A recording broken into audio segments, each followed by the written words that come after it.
Welcome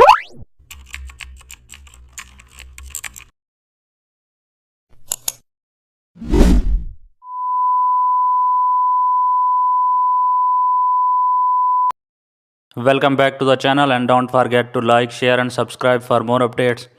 Today we are diving into an exciting tutorial how to create a stylish text portrait using clipping mask.